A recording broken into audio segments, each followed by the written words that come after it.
TV Câmara, Campinas. Bom dia a todos e todas. Sejam bem-vindos à Câmara Municipal de Campinas para a palestra Setembro Amarelo, Construindo os Pilares da Vida, em alusão ao mês de conscientização e a valorização da vida e a prevenção ao suicídio, promovida pela Escola do Legislativo de Campinas, Elecamp. Convidamos para compor a mesa de abertura e para presidi-la o presidente da Câmara Municipal de Campinas, vereador Luiz Rossini.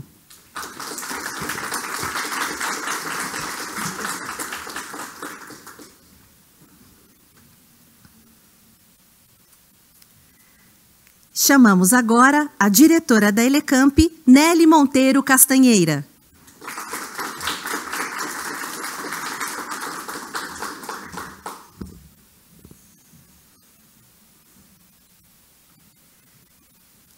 E convidamos também a nossa palestrante de hoje, Débora Queiroz.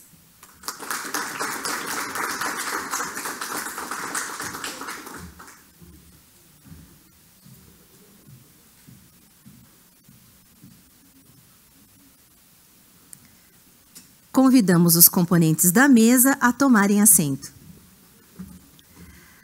Gostaríamos de agradecer a presença do diretor da Escola do Legislativo de Montemor, Márcio Ramos.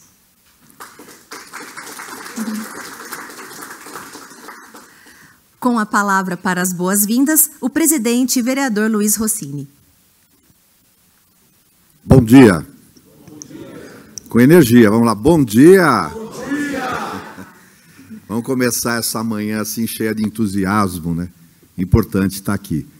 Primeiro quero cumprimentar a Nelly, em nome dela, toda a equipe da Elecamp, por mais essa ação, por mais esse encontro, que tem por objetivo chamar todos nós para uma reflexão aí, como construir os pilares da vida, eliminando os estresses do dia a dia, do cotidiano, as pressões que a gente vive e enfrenta e que acaba muitas vezes afetando a nossa qualidade de vida e a nossa saúde mental.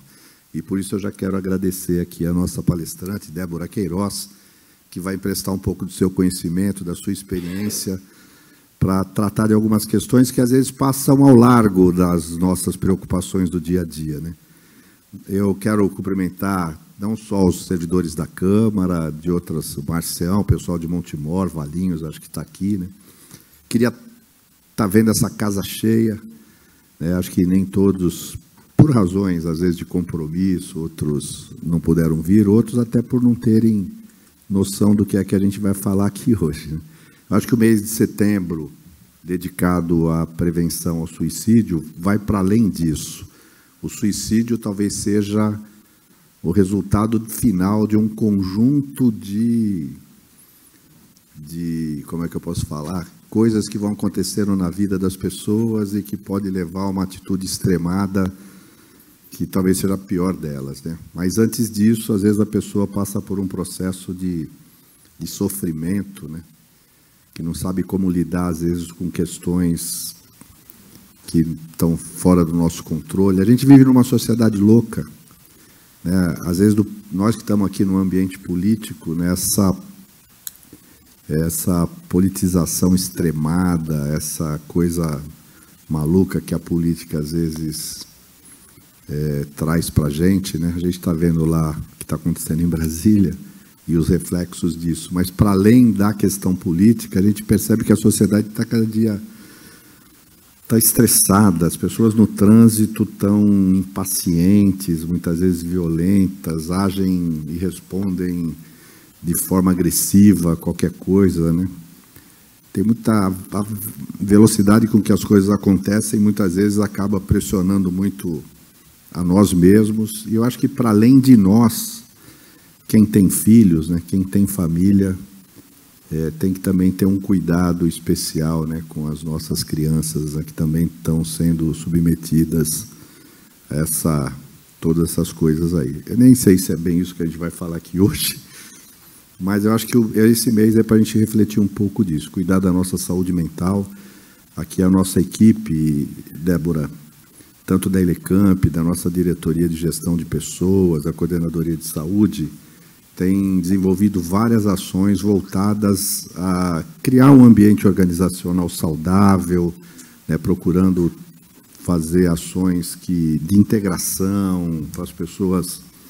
Primeiro, criar um ambiente onde as pessoas se sintam bem.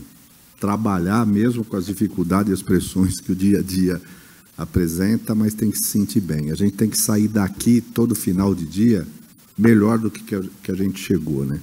O ambiente de trabalho não pode ser um ambiente onde as pessoas se sintam mal. A gente não pode adoecer, não pode ficar triste. A gente está aqui construindo o nosso projeto de vida, né? O que a gente pretende para nós mesmos está para além do prédio da Câmara, e a gente sabe que o nosso trabalho, a nossa atividade profissional é um meio, um instrumento para a gente conquistar e construir algo maior, mais importante. Mas que enquanto a gente estiver aqui, a gente tem que fazer isso com vontade, com paixão, com entusiasmo. E essa palestra certamente é mais uma ferramenta que a gente vai ter para pensar e refletir sobre nós mesmos e nosso estilo de vida. Então, dando as boas-vindas a todos, eu quero já desejar que tenhamos um bom dia de bastante aprendizado e que seja importante para todos nós. Obrigado.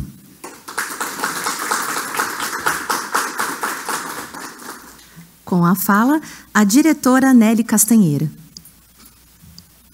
Bom dia a todos. Minha fala vai ser só de agradecer, primeiramente, a presidência dessa casa e a diretoria-geral da casa pelo apoio às nossas atividades, a presença dos nossos colegas aqui de Montemor, os servidores da casa que vieram prestigiar essa manhã, que para nós é um tema extremamente caro, a equipe da Elecamp, que fez esse evento acontecer, e principalmente a nossa palestrante, que de bom grado, Débora Queiroz, está aqui conosco esta manhã. A gente espera que seja uma manhã bastante produtiva, uma manhã de oportunidade para a gente refletir sobre esse tema de tanta relevância. Muito obrigada.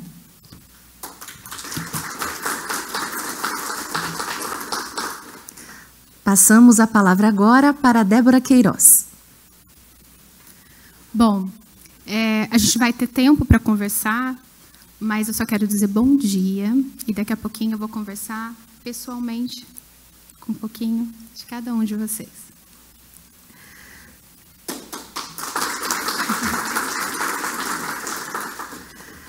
Agradecemos a participação da mesa de autoridades, que nesse momento se desfaz. Na sequência, daremos início à nossa palestra, que será ministrada pela Débora Queiroz, psicóloga e especialista em saúde mental. Lembramos a todos que assinem a lista de presença para o recebimento do certificado, que estará disponível em breve na plataforma Moodle. Desejamos uma boa palestra a todos.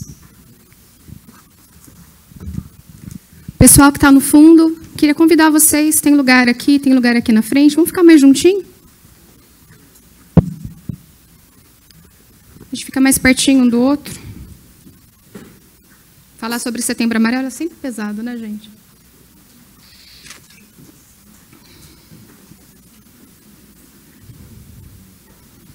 Enquanto vocês se acomodam, eu estou aqui dizendo bom dia para vocês.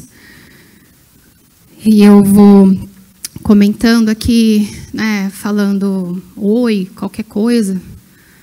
Alguém acabou de tirar a própria vida. Porque a cada 40 segundos no mundo, alguém desiste. Vocês sabiam disso? A cada 40 segundos no mundo, alguém desiste. Enquanto eu desci, pedi para as pessoas virem um pouquinho mais para frente, alguém no mundo desistiu. Esses são os dados, não sou eu que estou dizendo. É o mundo. Suicídio não é sobre querer morrer, é sobre parar uma dor. E, gente, eu não vou ficar aqui falando só sobre suicídio, sobre como que a gente pode prevenir, sobre como a gente pode fazer coisa diferente, como que você pode realmente mudar alguma coisa. Eu quero ajudar vocês a construir a própria vida, a vida de vocês. Você pode, sim, ajudar a ser presente na vida do outro, que é muito importante.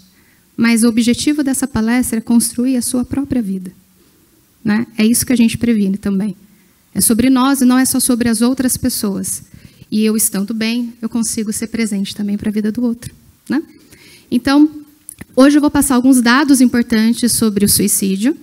porque esse é um pouquinho do foco. Mas o objetivo principal de hoje é passar para vocês como que a gente pode construir melhor os pilares da nossa vida. Então, sobre o suicídio, não é sobre querer morrer, é sobre parar uma dor. E às vezes a gente fala, né? A pessoa desistiu, ela queria morrer, e às vezes a gente até fala, né? Ouvir sua voz. Nossa, eu quero morrer hoje o dia foi difícil. Se eu pudesse, eu morria. Não é que a pessoa realmente quer morrer, às vezes ela só quer parar uma coisa muito difícil que ela está sentindo, ela quer parar uma dor. E olha só o panorama mundial. Há mais de 700 mil mortes por ano. E como eu falei, a cada 40 segundos alguém desiste. Eu não sei quantas pessoas já desistiram enquanto eu estou aqui conversando com vocês. A quarta causa de morte estão entre os jovens entre 15 e 29 anos. E sim, as pessoas acham, né, os jovens acham, e eu já não sou tão jovem assim, que não tem amanhã. No consultório eu falo muito para os adolescentes, eu trabalho bastante com adolescentes e com jovens. Tem uma música que eu gosto bastante, não sei se vocês já escutaram, que ela fala assim: a vida é como uma mãe, que faz o jantar e obriga os filhos a comer os vegetais, porque ela sabe que faz bem. E a morte é como um pai, que bate na mãe e rouba dos filhos o prazer de brincar como se não houvesse amanhã. É uma música que chama Amianto, e ela diz o seguinte, que eu falo que a vida é como se fosse a beterraba. Eu detesto beterraba. Não como beterraba de jeito nenhum. Desculpa vocês que amam beterraba. Para mim, beterraba tem gosto de terra. Então, é como se eu estivesse comendo terra. É horrível. E aí eu penso que a vida é como se fosse uma beterraba para mim. E aí parece que se eu tiver que comer beterraba, vai ter alguma coisa muito ruim na minha vida e eu preciso resolver. E aí vem a morte e falo, bom, agora com a morte, né, vai roubar de mim o amanhã. O jovem, ele pensa assim, não tem amanhã. Eu preciso resolver agora. E a morte é essa. Ela rouba do jovem o prazer do amanhã. Por isso que o jovem, ele não pensa, né? Ele é a causa, é a quarta maior causa entre os jovens, né, de morte, do suicídio. Mais de 20 tentativas para cada suicídio. Então, às vezes a gente fala assim, a pessoa ela tentou o suicídio, ela vai tentar de novo, e ela vai tentar de novo, e ela vai tentar de novo, e ela vai tentar de novo, e uma hora ela pode conseguir se ela não for tratada. E 77% dos suicídios ocorrem em países de baixa e média renda, que no caso aqui, nós, o Brasil, estamos entre essa causa aí, né? Esse povo também. E qual que é a situação aqui do Brasil, né? Da nossa terra aqui? Aproximadamente 15 mil mortes registradas por ano. Gente, 15 mil mortes é muita coisa. É muita coisa. 79% dessas mortes são homens. Porque não é que as mulheres, os homens, eles consolidam muito mais. As mulheres, elas tentam mais. Os homens, eles consolidam mais. Eles são mais corajosos, vamos dizer assim. E a faixa etária é predominante entre 20 e 39 anos, aqui os dados do Brasil, tá? E 7,1% cometem o suicídio entre os 100 mil habitantes. Quais são os fatores de risco? Os transtornos mentais não tratados, aí a gente tem vários, tá? A gente pode falar da depressão, do transtorno afetivo bipolar, na fase ali, ó, quando ele está na parte depressiva, ele pode tentar o suicídio. No transtorno também de personalidade, o borderline, quando ele está na fase depressiva, ele pode tentar o suicídio. Então, a gente tem os transtornos mentais não tratados. Tentativas anteriores, como eu falei para vocês. O histórico familiar. Então, alguém na família tentou o suicídio, a pessoa ela pode tentar também, porque ela carrega isso com ela. Abuso, violência, luta, exclusão. Exclusão. Por isso que é importante a gente estar sempre perto de alguém. Isolamento, desesperança. E quais são os sinais de alerta? Falar que vai desaparecer, ser um peso. Recentemente, na cidade de Valinhos, meu marido ele é secretário da cidade, e ele recebeu da moça que faz a limpeza lá a carta de um vigilante, escrito assim: comprar arroz, feijão, pó de café, vou me matar ainda hoje. O que ele estava dizendo? Socorro. Aí meu marido me ligou. O que eu faço com isso? Eu falei, ele está pedindo socorro. Ele não deixou isso à toa. Ele está pedindo ajuda. Conversa com ele, chama ele para conversar. Então, se ele está vivo hoje, talvez alguém conversou com ele, alguém achou esse papel, alguém falou com ele, ele está pedindo ajuda. Existe ali o isolamento social repentino, mas antes eu tinha pulado, né? As mudanças bruscas de comportamento. Tem gente que, inclusive, começa a organizar a própria vida, tá? Começa a pensar no que vai fazer, né? Começa a ficar mais irritado, ou começa a ter mais passividade. Não quero mais fazer nada, não ligo mais para nada, não estou nem aí com nada. A pessoa ligava para tudo, agora não liga mais para nada. Antes era super irritado, agora está calmo demais. Tem alguma coisa de errado com essa pessoa. Ninguém muda do nada assim. Então, a gente começa a ficar em alerta com os comportamentos das pessoas. Isolamento social repentino, doações de bens. A pessoa começa a organizar demais a vida, né? Que é, isso aqui vai para fulano, isso aqui vai para ciclano, porque vai que eu morro em algum momento. Não está com uma doença, não tem nada terminal. Não, né, está jovem, está saudável, tem alguma coisa de errado. E busca por meios letais. Todo mundo aqui já conheceu alguém, ou sabe de alguém que possa ter cometido suicídio. Eu tenho uma história de uma pessoa que trabalhou comigo, e ela se matou de uma forma muito triste no quarto da filha. Né? Ela escreveu uma carta, muito, cuide da criança, faça tal coisa, e ela buscava no meu próprio computador como ela iria fazer isso. Ela emagreceu, para que a forma como ela fosse cometer o ato não fosse preciso. Mas ela já tinha tentado por mais 3 vezes anteriores. É sinal de alerta. Eu nem era formada na época. E aí, a gente precisa pensar. Não podemos esperar os sinais aparecerem para começar a cuidar da saúde mental. E é exatamente esse ponto que eu começo a falar sobre o foco da nossa palestra aqui hoje. Eu não quero só falar sobre suicídio. Eu quero falar sobre como construir um pouquinho melhor. Quando eu comecei a estudar sobre saúde mental e pensar um pouquinho sobre como eu quero construir essa tal da saúde mental, deixa eu molhar aqui a minha boca. Eu estava na faculdade, obviamente, há quase 20 anos atrás. Parem de fazer conta, por gentileza. E aí, eu comecei, então, a falar, lá na faculdade eles falavam assim, as professoras, olha, todo aluno tem que fazer terapia, porque vocês precisam ter saúde mental, porque todo psicólogo tem que ter saúde mental. E eu falava, caraca, eu vou marcar esse negócio, cara. Eu vou chegar lá e eu vou sair com saúde mental. Então, como um delivery, eu marquei a tal da psicóloga. E aí eu marquei com ela e cheguei lá, uma nega descabelada, usava meia colorida, e isso é real, gente. E ela, um ambiente escuro. E aí eu chorei naquele dia. Eu falei, e é isso que a gente faz? É assim que a gente sai com a saúde mental? E eu saí de lá muito triste. Eu falei, e ferrou. Eu não tenho saúde mental. E aí, como que eu vou fazer? E eu comecei, então, a investigar como que a gente sai, então, com saúde mental se não é no psicólogo. Porque eu estou fazendo psicologia, eu estou tentando buscar esse negócio de saúde mental. Como é que eu vou fazer para ter saúde mental? E aí eu comecei a descobrir que não era bem do jeito que eu pensava. A saúde mental ela não nasce pronta, eu vou ter que construir ela todo santo dia. E aí foi construindo, dia após dia, que eu comecei a entender que existem coisas que são muito importantes. Né? Não era só ir no psicólogo. E óbvio que eu sou formada há 15 anos. Já pararam, né? De fazer conta. E aí, eu, nessa busca incessante de buscar o que é saúde mental, eu comecei a entender como que as pessoas falam, mas fulano não está indo lá na terapia, não está resolvendo nada. Vocês nunca escutaram isso? Vocês nunca falaram isso? Diz que está indo no psicólogo. Nem parece. Como se a responsabilidade da saúde mental dessa pessoa fosse do profissional. Como eu, naquele momento, coloquei naquela profissional a responsabilidade de eu estar bem. Porque era sobre ela. A minha ida até o psicólogo. Era a responsabilidade dela fazer com que eu ficasse bem. É assim que a gente faz com as pessoas também. Diz que está com depressão, mas está indo no psicólogo, não está resolvendo, não. É assim que vocês fazem com as pessoas também. A gente também julga, a gente também fala.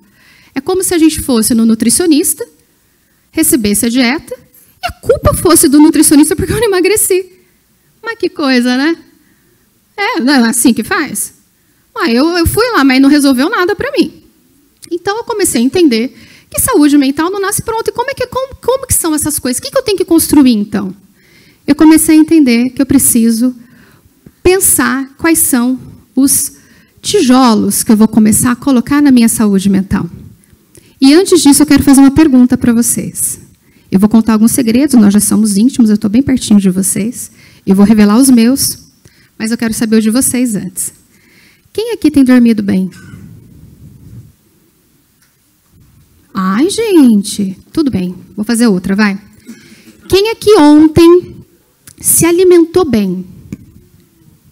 Sei lá, comeu uma alimentação balanceada, no jantar, vai. Não pediu delivery, tudo bem. Conseguiu fazer exercício essa semana? Mas o que é isso? Tá bom, vou parar, vai. Não?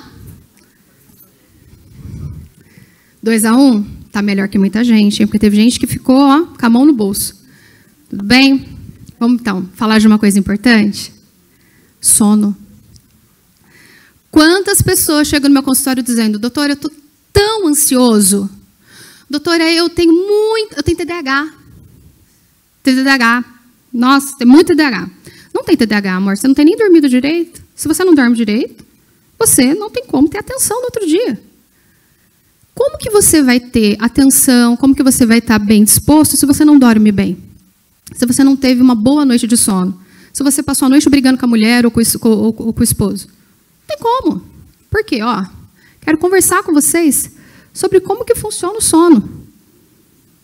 Quem aqui toma muito café? Café depois das 5. Quem está tomando café? Olha, café depois das 5. Baixa essa mão, rapaz, não revela. Então tá bom. Olha só, gente. Café depois das 5 é um BO. Porque a cafeína ela fica no nosso corpo por 6 horas a 9 horas.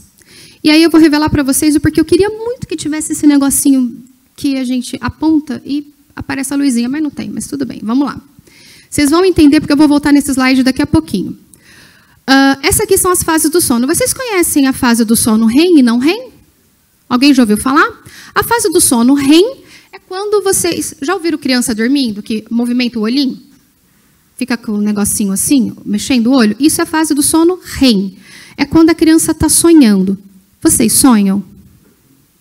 Todo mundo sonha. Você só não lembra. Todo mundo sonha. Todo mundo. Você sonhou essa noite, só não lembrou.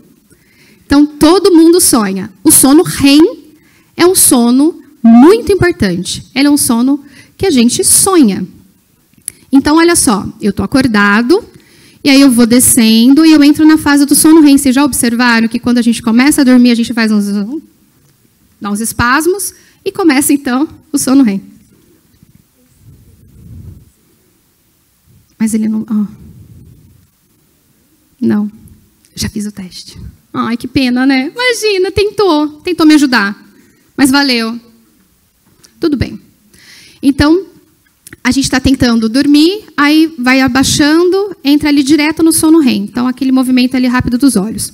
O sono não REM é quando a gente vai descendo e entra ali, ó, na fase do sono profundo. O problema é que o café, a agitação, ela não permite vocês a entrarem nessa fase do sono profundo.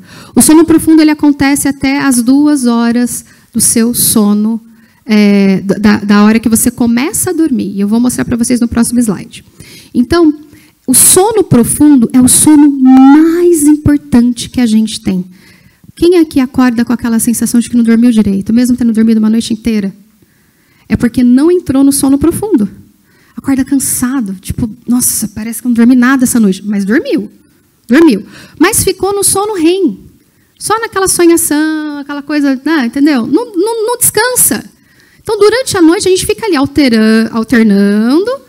Só que em algum momento eu vou lá na profundeza e nesse momento eu estou fazendo uma coisa importante. Eu estou sem movimento nenhum no meu corpo. Eu estou ali, ó, quietinho. E aí o meu corpo está fazendo uma faxina em toda a parte hormonal, em toda a parte de célula. Está fazendo toda essa faxina, está fazendo uma faxina, ela está descansando o meu corpo. E aí, por que você acorda toda vez cansado? Porque você não descansa, não vai para o sono profundo. Bebe café até tarde, fica na internet até tarde, fica com o celular na cara até meia-noite. Não tem como dormir direito mesmo. E aí vai lá no sono REM, vocês estão olhando aqui, ó, no finalzinho, 6, 7, é o horário mais ou menos que vocês estão acordando. Ó. Vocês estão vendo que não tem sono profundo? Ali não tem sono profundo. Por quê? Porque é a hora que eu já estou com o sono mais levinho e ele começa a liberar um cortisolzinho para eu poder acordar.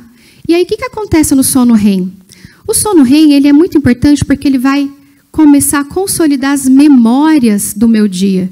O que aconteceu no dia a dia, o que aconteceu nas minhas situações, as minhas emoções. É aí que acontece. Por isso que a gente tem, às vezes, sonho louco.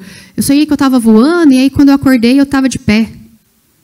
Coisa louca, uma coisa doida. Eu sonhei que eu estava acordada, e quando eu acordei, menino, eu estava dormindo. Mais ou menos isso. É o sono REM. E olha como acontece o sono REM. Por que esse slide eu trouxe para vocês entenderem sobre o sono? Alguém já ouviu falar sobre o ciclo circadiano? Ótimo, gostei. Quem mais? Muito bem, isso mesmo. Gente, vocês sabem a importância da luz na nossa vida? Quem aqui já viajou para fora do país? Fez jet lag? Né? Você está ali viajando, de repente 5 horas se passam, você chega lá no país, você chega quebrado. Não é pelo avião. É porque agora eu vou ter que entrar no fuso horário desse país. E o meu organismo ele precisa entender o que está acontecendo. Então, eu me lembro a primeira vez que eu fui para fora, eu fui para Madrid, e a hora que eu cheguei era 8 da noite, estava sol, mas um sol assim de rachar. Eu falava assim, meu Deus, eu nunca vivi isso na vida. E era aquele sol, e eu tinha que dormir daqui a pouco, porque é 10 horas e estava dia. Como que é isso? Meu organismo não entendia. E aí, vamos estudar saúde mental, olha só. O que acontece aqui? Eu quero que vocês entram ali. Ó. Vamos começar um pouquinho mais ali no meio-dia. Vamos aqui, meio-dia.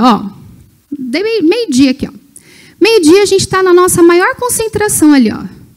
2 horas da tarde eu estou na minha maior concentração, estou indo bem. Vou ficar aqui pertinho de vocês. Lá pelas 17 horas eu tenho uma eficácia cardíaca de maior força muscular. Então, quem treina nesse horário pode ter ali uma eficácia maior, mas não significa que isso é para todos. Quem treina de manhã vai muito bem também. Treinar à tarde, mais à noite, é pior, tá? Porque você vai ter uma liberação de hormônios, isso vai atrapalhar o sono. E aí a gente começa, então, a ter uma maior pressão sanguínea, aumentando a temperatura do corpo lá para as 19 horas, porque que o cérebro começa a entender. Eu preciso liberar um hormônio. Qual que é o hormônio que ele vai liberar? Melatonina. Ele começa a liberar vocês. Não é para vocês tomarem melatonina, não, viu, gente? Vocês acham que isso é natural, mas isso é sintético. Eu começo a liberar a melatonina, porque lá pelas 9, 9h30, 10 horas, o corpo ele começa a entender vocês que é hora de dormir. E por que isso acontece? Porque nós somos arcaicos. A gente não evoluiu o suficiente. O cérebro é um cérebro arcaico. Por isso que tem tanta crise de ansiedade por aí. Porque apesar da gente não ter um leão que vai nos atacar, eu tenho um boleto para pagar. Entende? Então, assim, o leão não vai me atacar, mas o boleto me ataca. Então, a mesma coisa. Eu ainda vou ter uma crise de ansiedade para pagar. Então, a mesma coisa ali. Eu vou precisar acordar em um determinado horário. E aí a liberação, vai ter a liberação ali da melatonina, a produção da melatonina. Lembra que deixa eu até voltar aqui no slide. Olha ali, sono profundo, 2 da manhã. Olha lá o sono profundo, entre 1 e 2 horas. Esse é o gráfico mais importante que a gente tem. Esse é um gráfico que a gente coloca muito em pesquisas sobre o sono REM. Voltando aqui, o sono melhor que a gente tem é lá pelas 2 da manhã, né, mais ou menos. Lá pelas 4h30 eu tenho uma temperatura corporal mais baixinha, né, que é aquele sono mais gostoso, aquela coisa boa. E ele começa, então, a melhorar, porque lá pelo fim das 7 eu começo a terminar a produção da melatonina e aumenta aí o pico do cortisol. Quem aqui de vocês já fez exame de cortisol? Vocês sabem que quem faz exame de cortisol, você tem até um determinado período do dia para fazer. Até às 8 da manhã você tem que fazer o exame de cortisol, porque depois ele não presta mais. Porque você tem um horário para fazer. Então, a gente está falando aqui sobre o sono. E aí, por que o sono é tão importante para a saúde mental? Porque, primeiro, quando a gente dorme bem, você consegue lidar melhor com as coisas do seu dia a dia. Como eu disse, o sono ele consolida as memórias, facilita o aprendizado, regula as emoções, promove ali o equilíbrio emocional, reduz a ansiedade e melhora a resposta ao estresse.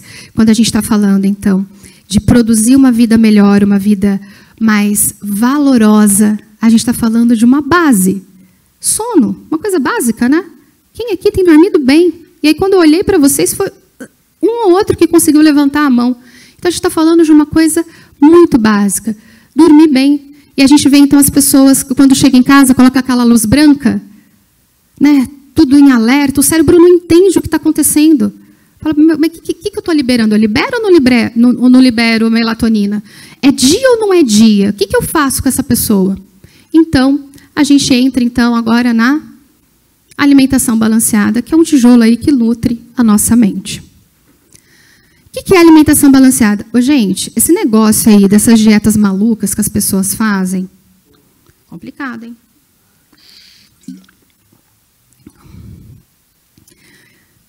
Ninguém que estiver com o estômago vazio consegue pensar bem, consegue se sentir bem, consegue cuidar das pessoas bem, ou consegue ficar emocionalmente saudável, estável em qualquer lugar.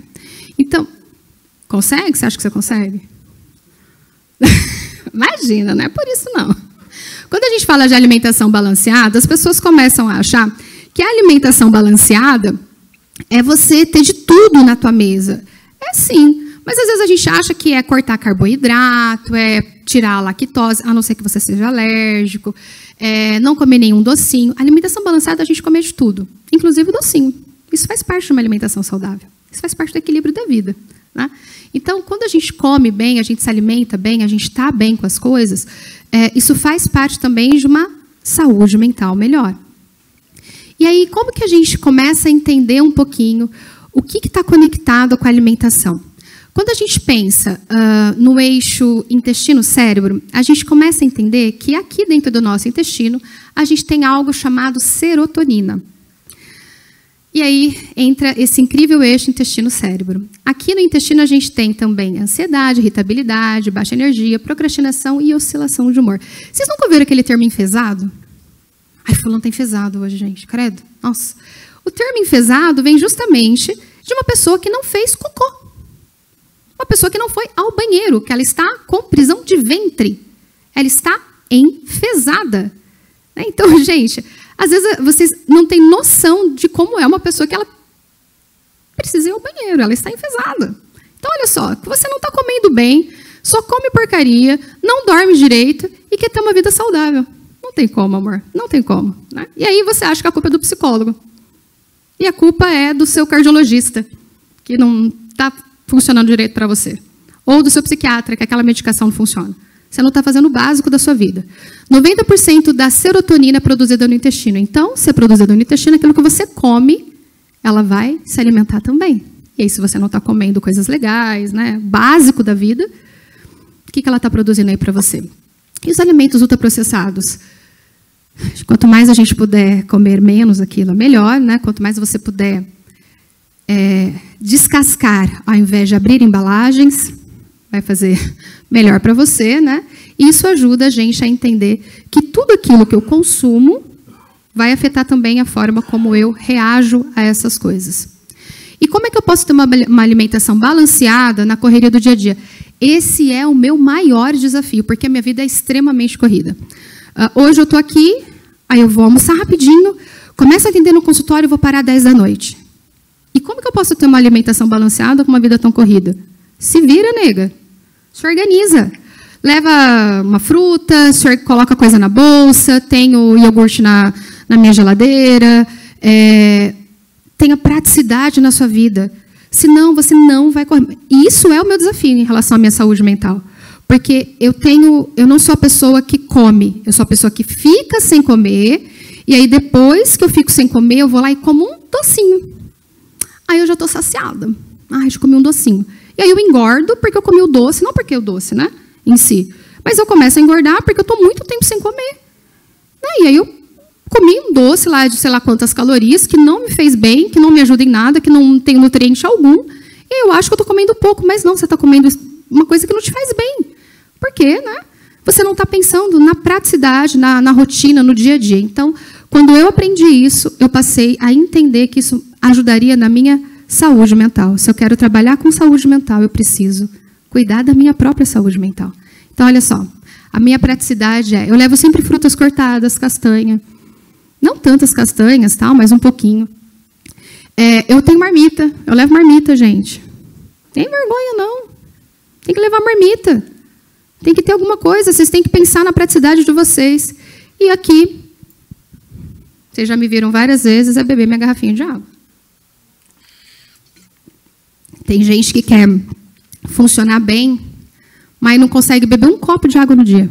Mas o café ela bebe. Né? Bastante ainda.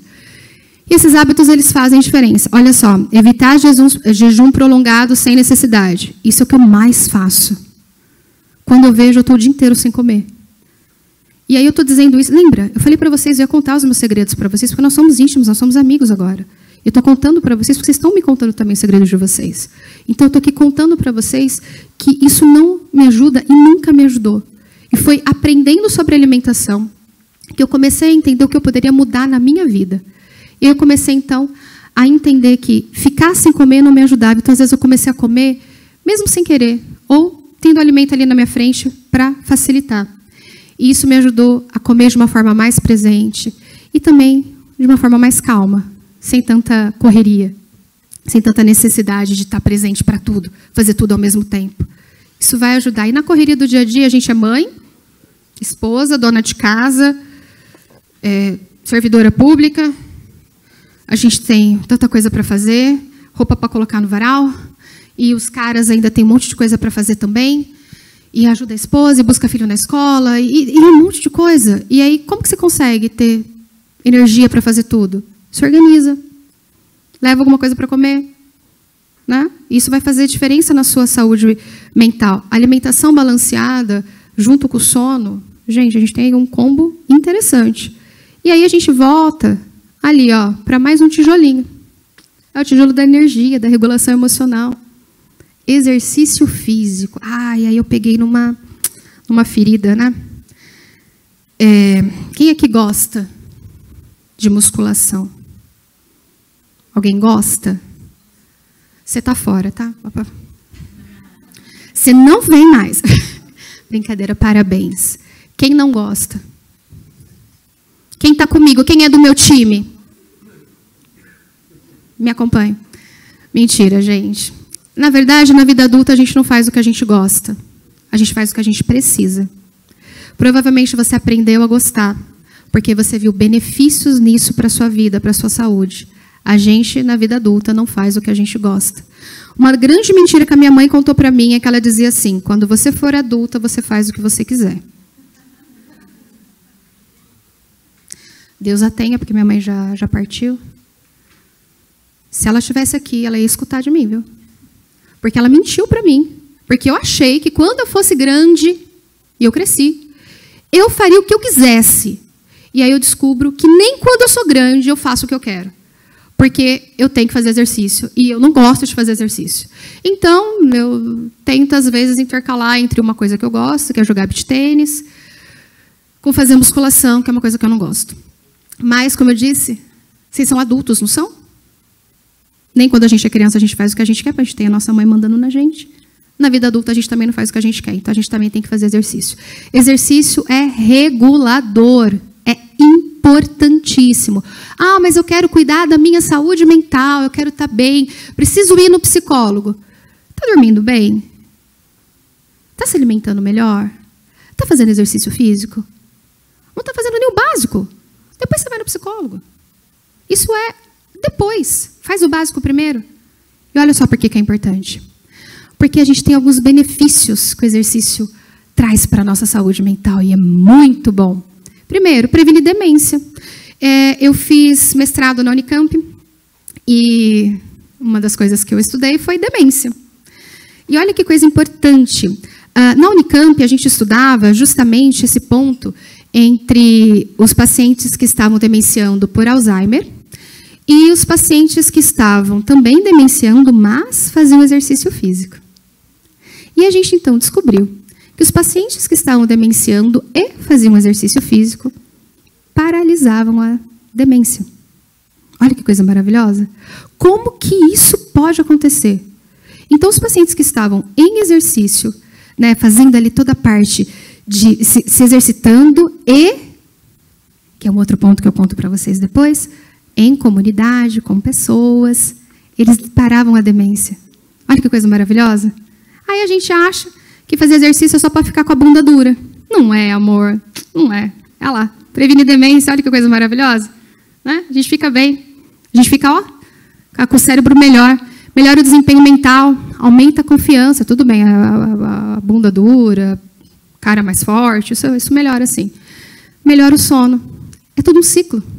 Se eu como bem, se eu estou dormindo bem, se eu me exercito, e se eu me exercito, eu também vou dormir melhor. É tudo um ciclo. Eu também vou estar bem. Não tem segredo as coisas. As coisas, uma coisa vai puxando a outra. Melhora a autoestima, reduz a ansiedade. Essa coisa aqui de reduzir a ansiedade, melhorar o humor e reduzir a depressão, essas três aqui saíram em pesquisa recentemente. Inclusive, foi até uma discussão que tivemos em congresso, porque as pessoas falavam, então fazer exercício físico é melhor do que tomar remédio? Não necessariamente. Cada caso é um caso. Mas existem casos de depressão leve que o próprio exercício físico ele era capaz de reduzir a própria depressão. Então, não necessariamente a pessoa precisaria tomar remédio. Olha só. Mas não é para todos os casos. Cada caso é um caso. E aí a gente tem, então, um aumento de energia e reduz o estresse. Eu nunca vou para a academia feliz. Nunca, nunca. Mas eu volto feliz. E isso é uma coisa que até o Drauzio, foi numa palestra dele, eu ouvi ele falando. Quem fala que vai feliz é mentira. Mas a gente volta feliz. A gente volta. Porque a gente tem uma liberação de hormônios muito importante. Então, a gente tem, olha só, um movimento diário, uma mente mais equilibrada. Estimula a serotonina, que também está no intestino, que também está no cérebro. 95% está no intestino, não é a mesma, mas ela também está aqui no cérebro. Endorfina, toda a parte de hormônios noradrenérgicos, né, estão ali em funcionamento. Ajuda no controle da ansiedade, reduz sintomas depressivos, melhora a memória, o foco. Aí depois vocês aparecem no consultório dizendo que tem TDAH. Não, amor, você não está fazendo o básico. Tem que ter outras coisas acontecendo. A ansiedade, ela causa desatenção. Então, se você não está tratando nem a própria ansiedade, fica difícil. Aumenta também a sensação ali de bem-estar. Aí a pergunta que vai, né? A vida é tão corrida, como que a gente consegue incorporar esse movimento na nossa rotina? Como eu disse para vocês, hoje eu não consigo fazer exercício. Eu saio daqui, vou almoçar, vou até 10 horas atendendo. Eu não consigo. Hoje é um dia que não tem como. Então, como que eu melhoro isso? A gente pode, primeiro, fazer os exercícios programados, com intenção, hora marcada. Seja a caminhada, a corrida, a musculação, o yoga, pilates, a dança. Os exercícios pela manhã, para garantir ali consistência, atividade física. Com compromisso com você mesmo. Aquilo que eu marquei um horário para fazer, o exercício programado, eu programei para fazer aquilo. Isso é um exercício com hora marcada. Mas e quando a vida é corrida? E eu não consigo fazer nada? Né? A maioria de nós temos uma vida extremamente corrida e eu não consigo fazer, eu não tenho, às vezes, dinheiro para fazer também, né? Várias coisas. Então, eu posso fazer movimentos espontâneos ao longo do meu dia. Subir escada, ao invés de pegar elevador. Quanta gente mora aí no segundo andar de um prédio e vai de elevador? Né? Sobe a escada. Vai ali, gente, rapidinho. Caminhar enquanto fala no telefone. Está ali, né? Está falando. Ou às vezes vai no shopping, estaciona um pouquinho mais longe para você ir caminhando até lá. Já está no shopping mesmo, caminha um pouquinho mais. Aí você começa a ver que pelo menos um pouco mais, né? Andando um pouco mais, você já está. Levantar da cadeira a cada 40 a 60 minutos. Recentemente eu fui na médica e ela falou, Débora, você tem feito exercício? Tenho, doutora. Toda orgulhosa de mim, né? Falou, tá bom. E como que você está? Assim, você é psicóloga, né? Eu falei, eu sou, eu não mudei de profissão. Pensei comigo, né? Ela falou, e você tem levantado a cada 40 ou 60 minutos? para abrir a porta. O paciente entra, não faço mais nada. Eu falei, você passa quanto tempo sentado? Eu falei, umas 8 horas. Eu falei, ai, Débora, então você está com o mesmo risco cardíaco que uma pessoa sedentária. Eu falei, porra, velho.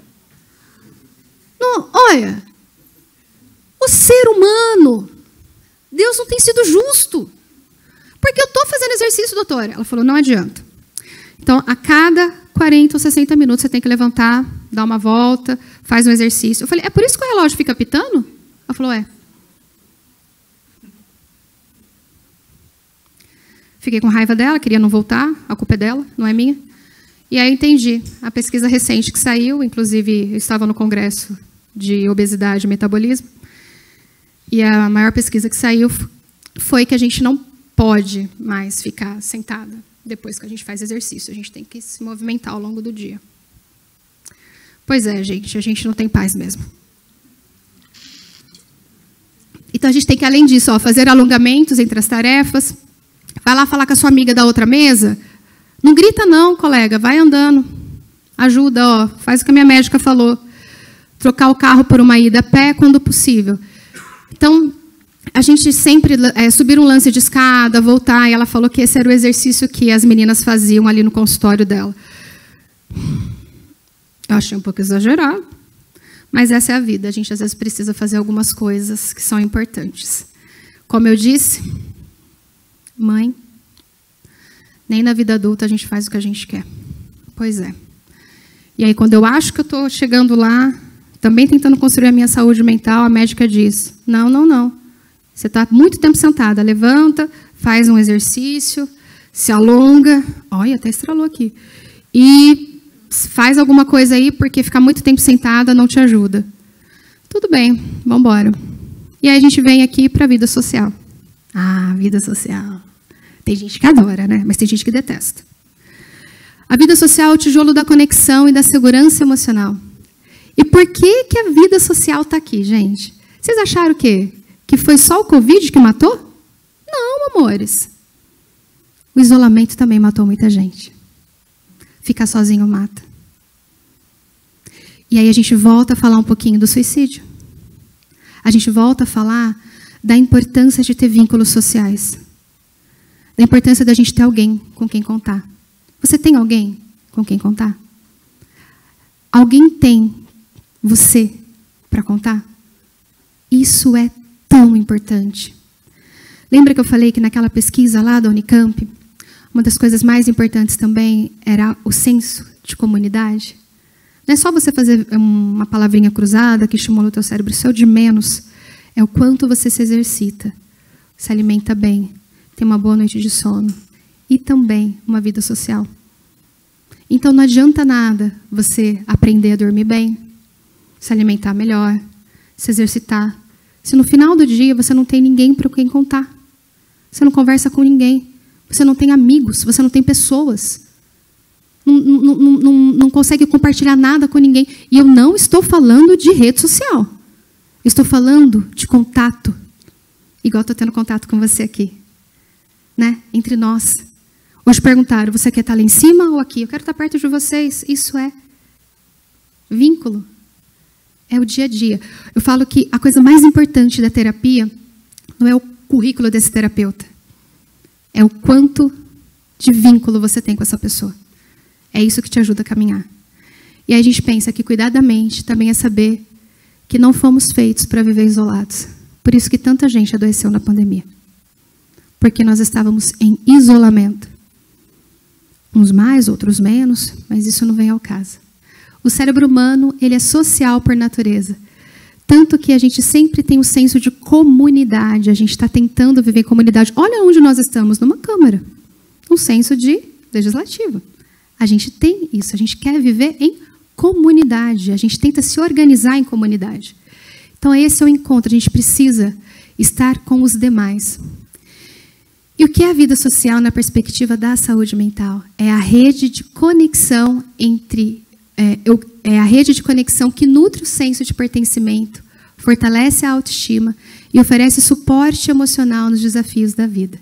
Então, quando a gente está com o outro, quando a gente tem alguém com quem contar, quando a gente consegue ter esses vínculos, né, seja família, amigos, pessoas, colegas de trabalho, isso tudo muda. Às vezes alguém que a gente fala, igual esse bilhete que eu contei para vocês, arroz, feijão, né? Tomara que não tenha beterraba na lista, mas se ele gosta, tudo bem. Aí ele, beterraba, e hoje eu vou me matar. E alguém chama ele para conversar. Isso faz tanta diferença. Por que você está assim? Deixa eu conversar com você.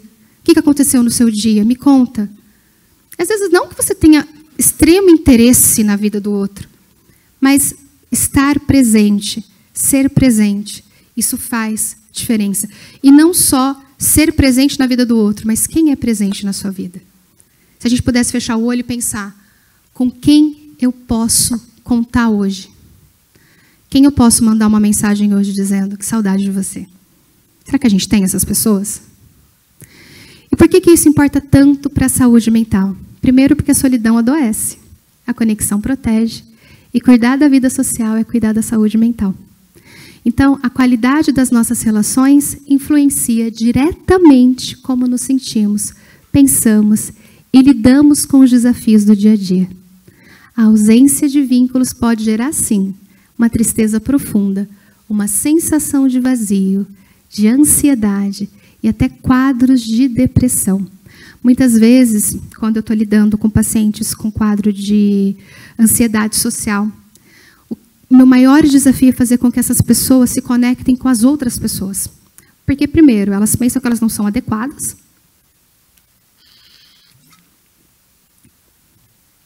Elas sentem que as pessoas, que elas vão ser chatas, ou que as pessoas vão zombar delas, ou que elas vão ser pessoas, né, que não vão saber o que falar, e elas ficam ansiosas socialmente, e elas estão sempre sozinhas e deprimidas, porque uma coisa puxa a outra. Então, ela tem a ansiedade social, e ela se deprime por estar sozinha, porque ela não tem nada para fazer.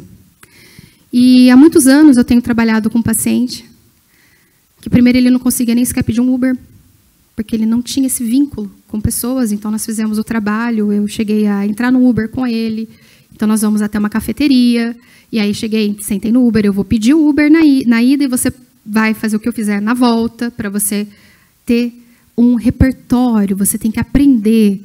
E fomos, né, esse paciente foi evoluindo, treinamos entrevistas de emprego, ele conseguiu um emprego, e ele foi trabalhar. E eu me lembro do dia eu desesperada, né, terapeuta às vezes é meio mãe, tá, gente? E ele falou assim, Débora, eu consegui um emprego. Eu falei, meu Deus, eu vou conseguir uma entrevista. Eu falei, ansiosa. Eu ansiosa. Eu falei, você quer uma sessão extra? Ele falou, a gente já não treinou?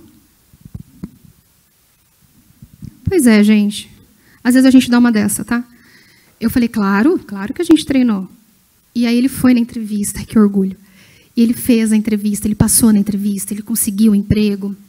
E é óbvio que outros desafios vieram. Ele foi mandado embora. Aí ele conseguiu um outro emprego. E está nessa empresa, conseguiu subir de cargo.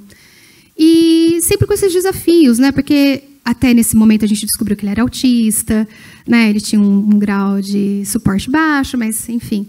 E ele foi indo. E hoje ele conseguiu, esse ano, a nossa vitória, dirigir, né? Conseguiu o carrinho dele.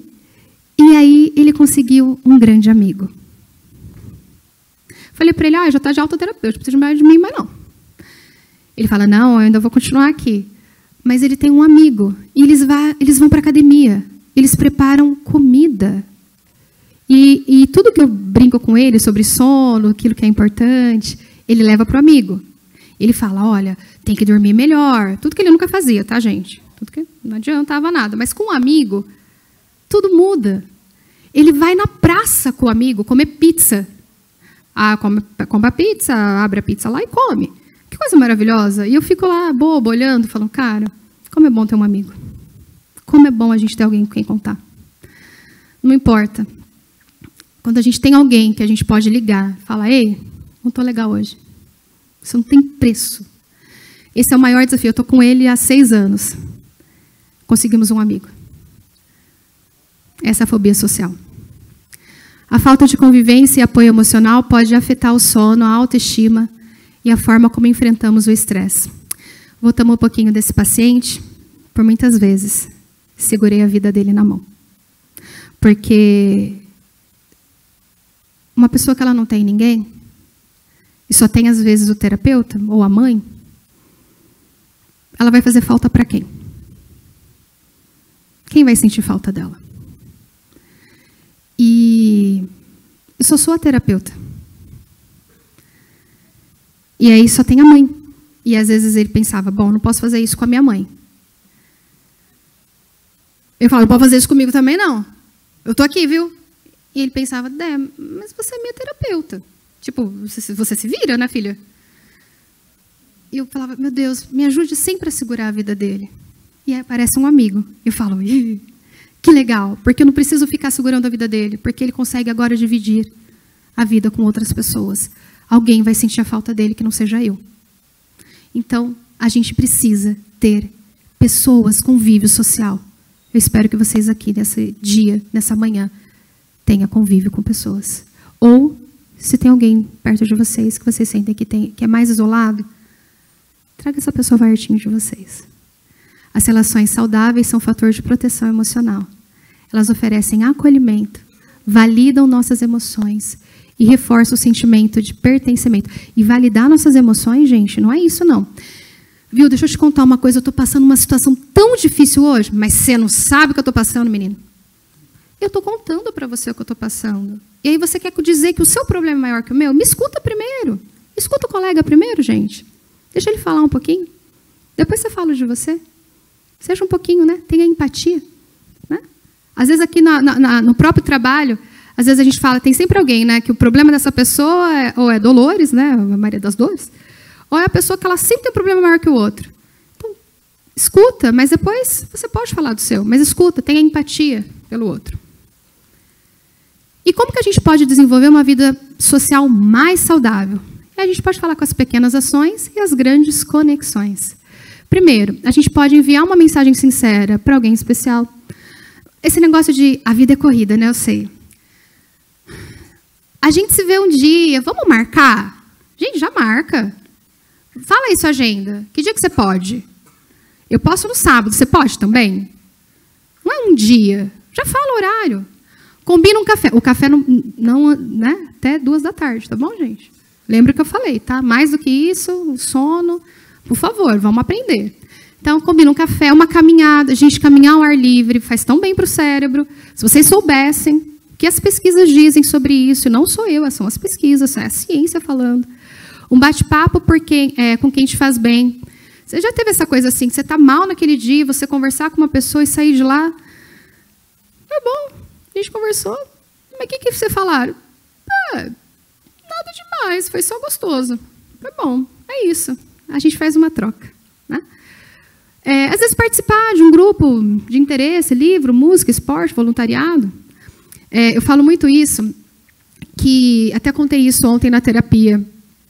Um paciente estava falando sobre ele não ter situações, né, para viver. E a esposa ter muitos vínculos, muitos amigos, muitas coisas, e ele só vai na academia. E eu falei, eu vivi isso, e eu quero compartilhar com você o que aconteceu comigo. Meu marido jogava bola terça, quarta e quinta. E eu trabalhava até as 10 da noite. E ele chegava tão feliz em casa. Amor, nossa, hoje a turma é a turma do trabalho, a outra turma é a turma dos amigos antigos, a outra turma que eu não sei qual que a turma que era. E aí sempre era uma turma diferente e sempre muito feliz. Porque um dia tinha resenha, outro dia eu não sei o que tinha. E ele sempre muito alegre. E aí eu pensei, se o meu casamento acabar, ferrou. Ele tem os amigos para compartilhar, ele tem um monte de gente para ir, e eu tenho, a cada hora, um paciente. Eu estou na roça. Eu não tenho. Eu vou para a academia e volto. Acabou. Eu falei, amor, eu preciso ter um esporte. Preciso ter isso que você tem. Preciso ter essa alegria que você tem. Essa alegria do futebol aí. Eu preciso ir atrás. Isso não está certo para mim, não. Eu preciso ter isso. Aonde que eu vou conseguir isso? Ele falou, você tem que ter um esporte. Eu falei, mas eu não jogo bola? Aí ele falou, vôlei? Eu falei, acho que não. Ele falou, já sei, bike. Eu falei, yes, bike. Ele me deu uma bike, fui atrás do capacete, comprei o negocinho da mão, né? E na esquina de casa eu já caí. Vocês não estão sendo empáticos comigo. Gente, eu caí de ralar joelho, assim, mas assim, vocês acham que eu caí, blá? Não, eu caí parada. E foi tipo isso. Enfim, poderia ter até colocado uma foto aqui agora, para vocês verem que não era mentira. E eu falei, eu não consigo andar de bike. Ele falou, claro que não, você não consegue olhar para o lado. Eu falei, porque eu não sei andar. Ele falou, bike, risca aí que bike não vai dar para você. Eu falei, aí ferrou. Porque o que eu imaginava? Eu com o grupo da bike. Desculpa, hoje não dá. Eu tenho a galera da bike. Amor, desculpa. Essa manhã eu vou acordar cedo para ir pedalar. Nossa, gente, era meu sonho. E aí não rolou, porque na esquina de casa eu já caí, já ralei tudo, não rolou. E aí, tudo bem. Falei, vou descobrir outra coisa. E aí fui indo, e não consegui encontrar nada. Eu falei, galera do CrossFit, eles estão tudo meio doido, né?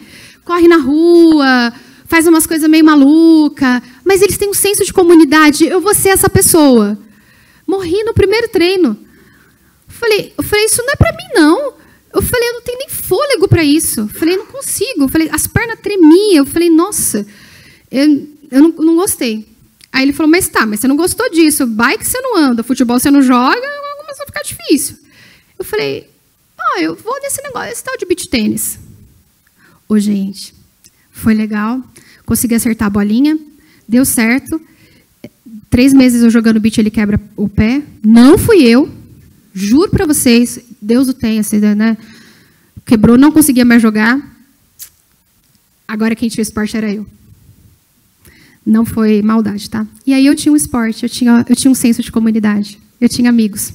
Eu fiz amizade com as meninas. Já faz alguns anos isso, já faz 3 anos que eu jogo. E agora quem vai jogar comigo é ele. Então, eu tenho uma coisa para compartilhar. Eu estou falando do beach, gente, mas podia ser o grupo da corrida.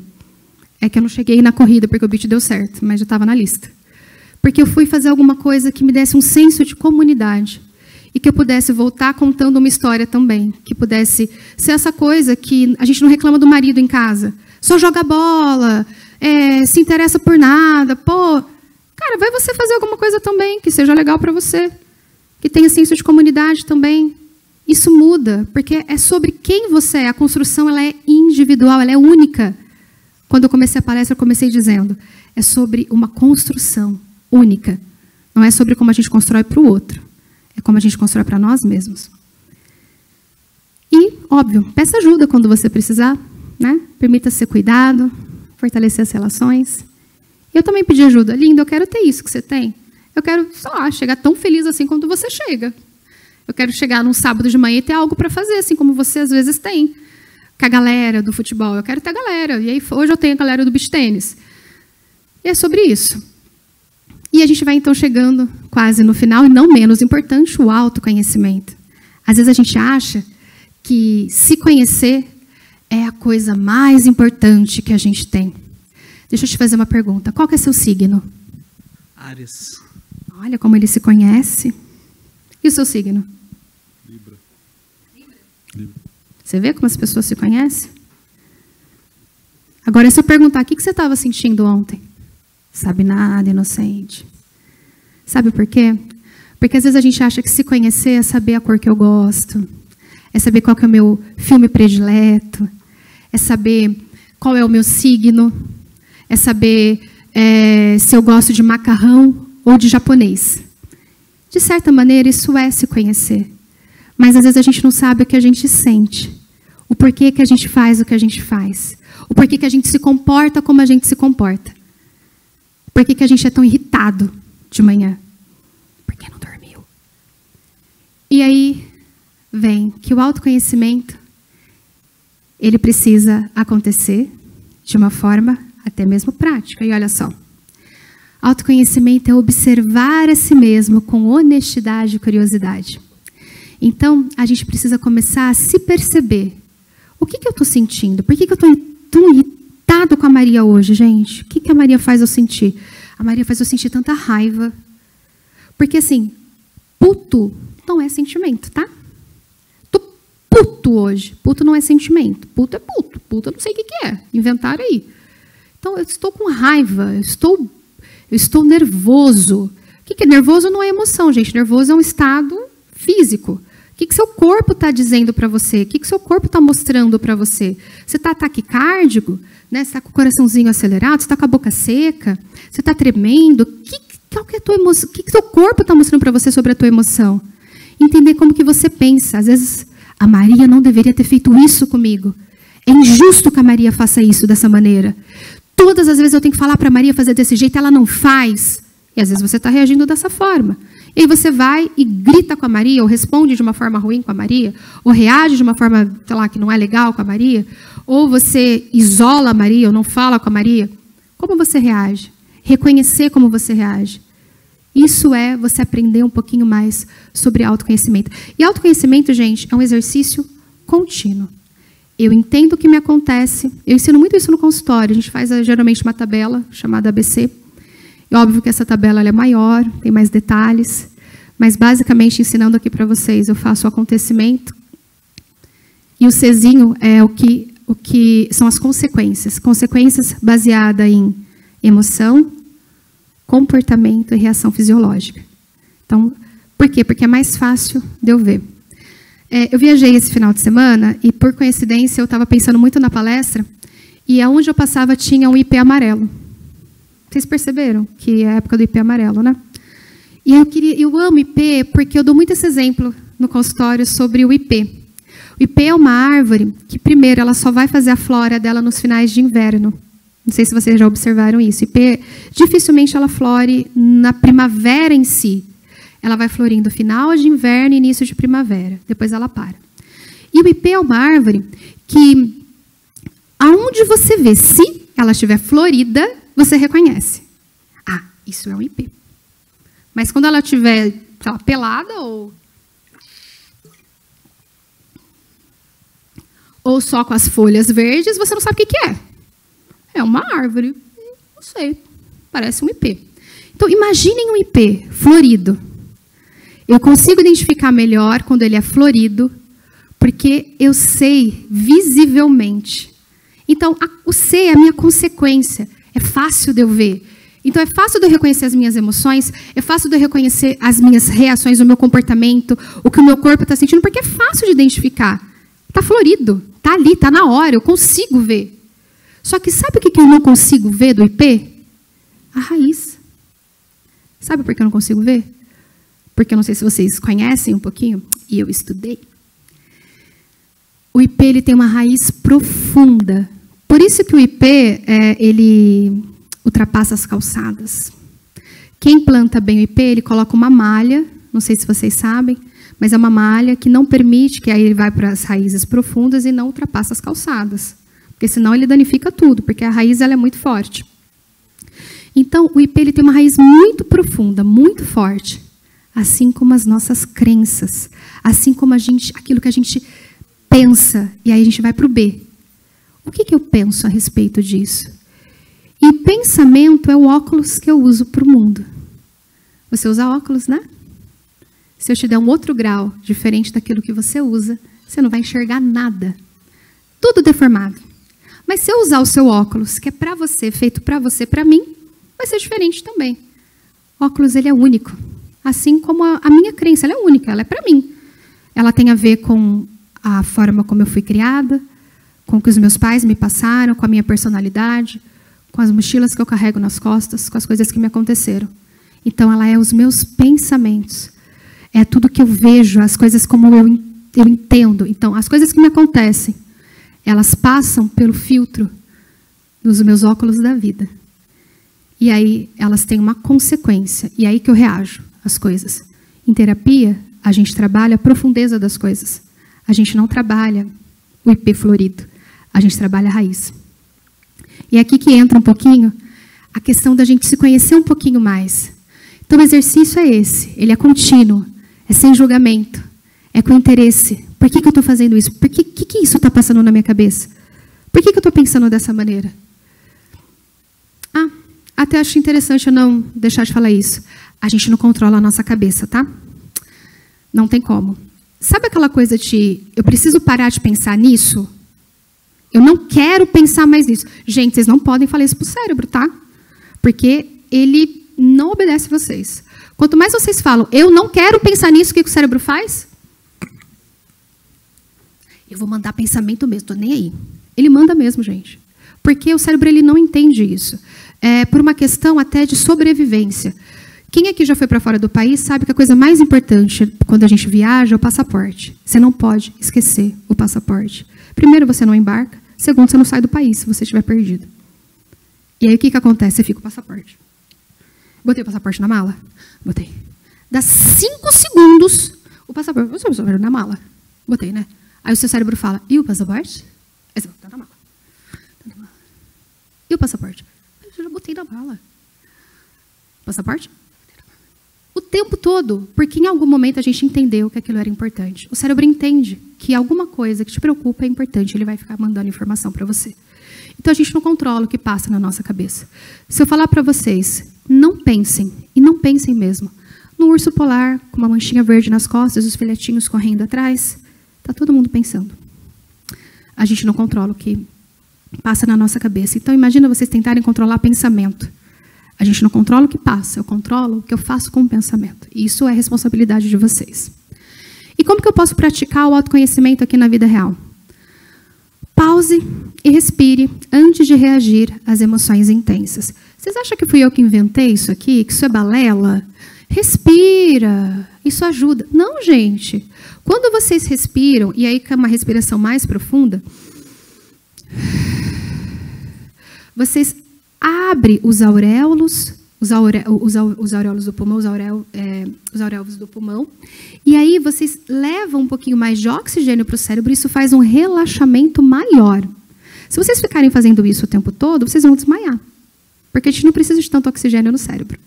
Mas, de vez em quando, o cérebro, entendendo que é um relaxamento maior, isso causa um alívio, né? Isso diminui o batimento cardíaco, ajuda. Então, isso não foi eu que inventei, foi a ciência. Isso mostrou para a gente. Observar seu padrão. O que te aciona? O que te paralisa? O que me ajuda? O que não me ajuda? O que faz com que eu faça uma coisa? O que faz com que eu paralise aquela coisa? Escreva o que você sente em momentos difíceis. Tem gente que escreve, tem gente que gosta de gravar um áudio, tem gente que vai falar com um amigo, tem gente que vai... Não importa, faz o que te faz bem. Né? Não tem uma receita para as coisas. E perceba o que te dá energia, o que te esgota. Então, às vezes, ficar no celular até tarde, sem você perceber, pode estar te esgotando. Né? Pode estar levando você para questões mais difíceis do que você imagina. E faça perguntas como, isso me aproxima da vida valorosa que eu quero viver? Da vida que eu gostaria de desenvolver?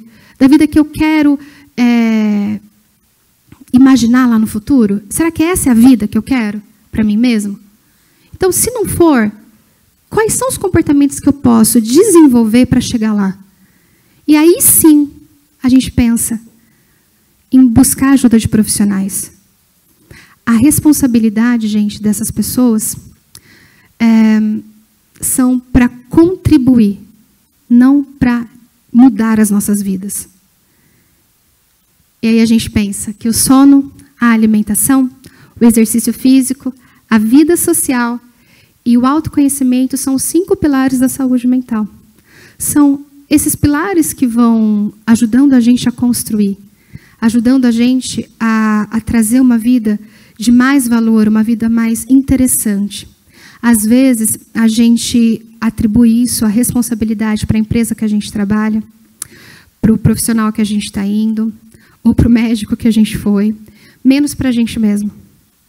E o meu papel aqui hoje é mostrar para vocês que mudanças pequenininhas, você não precisa fazer tudo, não, lembra? Eu também estou aqui tentando construir a minha saúde mental. Em nenhum momento eu disse para vocês que a minha vida é perfeita, que eu faço tudo perfeito.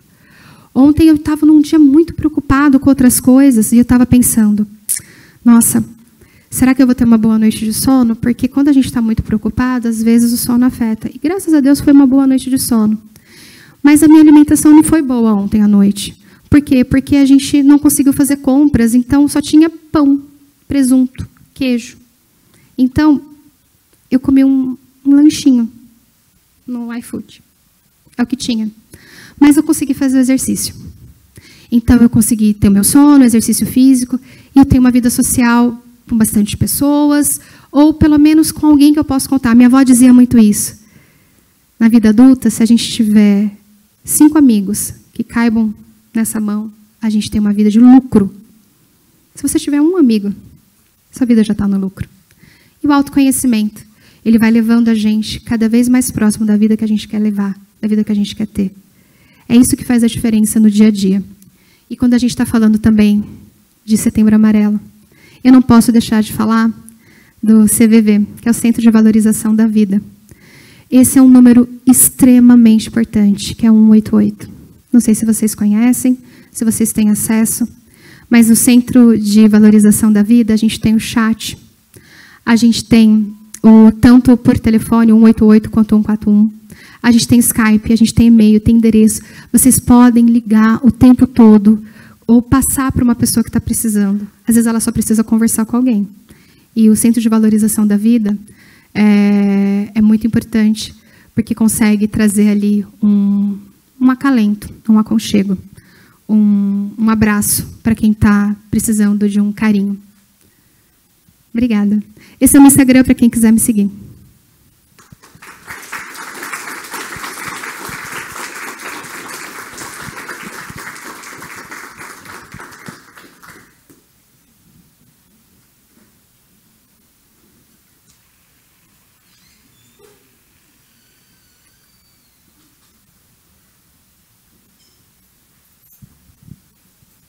Débora, muito obrigada. Em nome da Câmara Municipal, a gente agradece essa manhã de bastante reflexão. Acho que é um tema que, de fato, não tem uma receita pronta.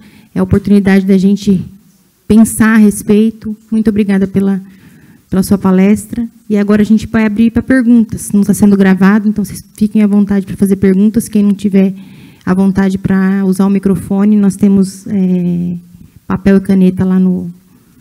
Alguém gostaria de fazer alguma pergunta? Ou a gente pode aguardar que vocês façam lá no fundo, por escrito. Microfone?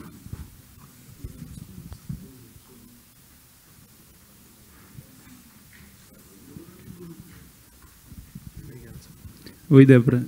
Bom dia, sou o Nicolas. Minha pergunta é mais sobre fazer um panorama histórico e trazer, de certa forma, como o problema de saúde mental, na minha visão, tem aumentado nos últimos anos. O historiador Harari, no livro dele, Homo Deus, ele faz uma comparação com os dados históricos da Coreia do Sul. Ele apresenta que, a partir da década de 60, ali, a Coreia do Sul era um país muito pobre, não tinha condições materiais nenhumas, e tinha uma taxa de suicídio.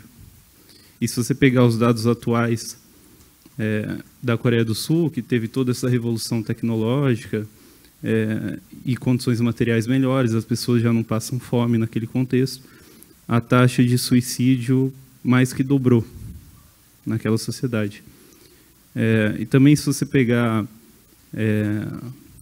o documentário O Dilema das Redes, que tem na Netflix, eles apresentam uma curva de aumento, né, de suicídios e de ansiedade, especialmente atrelada ao uso de redes sociais, e como elas se refletem na forma que a gente lida com a saúde mental, etc.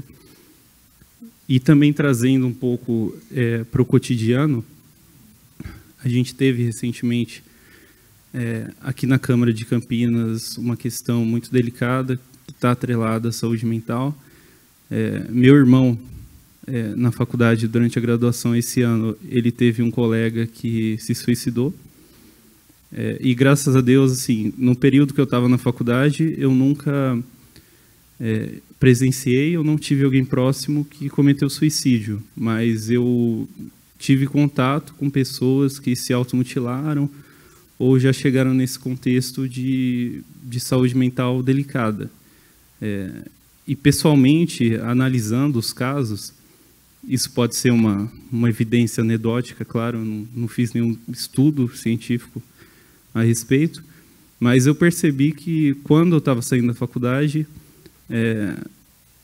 os casos de alunos que a nova geração, né, que estava entrando, pareciam ter mais questões relacionadas à saúde mental, questões de automutilação, piores do que a minha geração, e quando eu fui calouro, quando eu entrei, etc.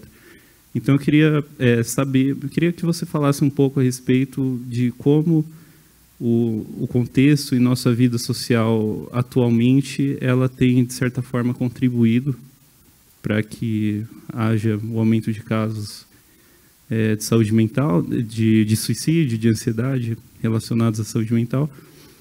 E se você vê quais políticas públicas no âmbito do município você vê como viáveis para que a gente possa estar reduzindo esses casos que, na minha visão, só tem aumentado. Então, é mais ou menos nesse sentido, não sei se eu fui claro. Obrigado. Obrigada, Nicolas. Excelente colocação, excelente pergunta.